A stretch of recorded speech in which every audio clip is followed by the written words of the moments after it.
Everybody loves coleslaw, but some people like it with a vinaigrette, some people like a creamy coleslaw.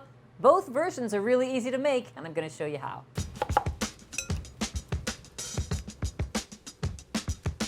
No matter which version you like better, they both start the same way, and that is with cabbage. Coleslaw is a cabbage-based salad.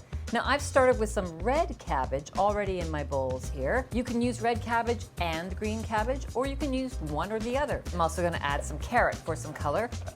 Now, I also want some onion. You can use red onion, which is what I have used, or you can use white onion. White onion and green cabbage make a beautiful classic white coleslaw. But of course, my trick with onions always is to soak them in water first. I soak them in water. That takes out some of that harsh flavor that lingers when you have onion. Take it out of that water, strain it off, and then we'll add that to the cabbage as well. And now I'm going to add the main ingredient, which is green cabbage. First, we're going to cut off that stem. Use a good sharp knife, a big knife in this case. Then put that core down and grab yourself a towel. Whenever you're cutting through something big like this, you want to cover the end of the knife with a towel just in case that knife slips. Cut it in half again.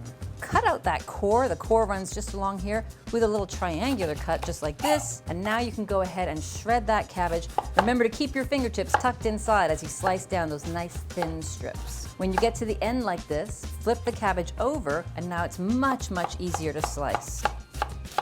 So I always want more green cabbage than red cabbage. I'm going to go with about 3 cups of green cabbage, and this can be rough estimates. It doesn't have to be exact. The secret to good coleslaw that stays crunchy even after the dressing's been put on it is to salt it first. So give it a good ½ teaspoon to a teaspoon worth of salt. And don't worry, because that salt now we're going to leave out of the dressings. So we've already salted it. Toss it around and then let this sit while you make your dressings.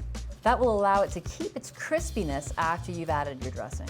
First up, the vinaigrette. I'm going to start by heating white wine vinegar on the stovetop. To that white wine vinegar, I'm going to add some sugar, some mustard powder, some celery seed.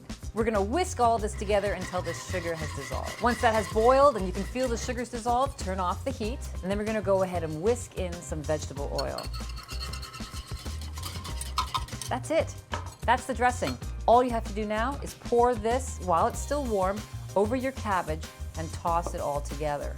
The creamy version of the dressing, of course, starts with mayonnaise. In here I have some mayonnaise already. I'm going to add some apple cider vinegar.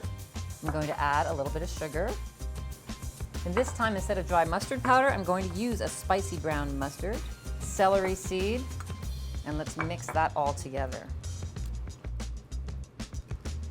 Now with that all mixed together, we're going to put that onto our cabbage and toss everything together.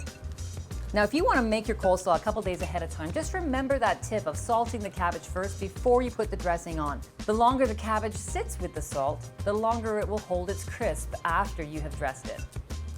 So here's your beautiful summertime, colorful coleslaw, 2 ways, but both ways super easy to make.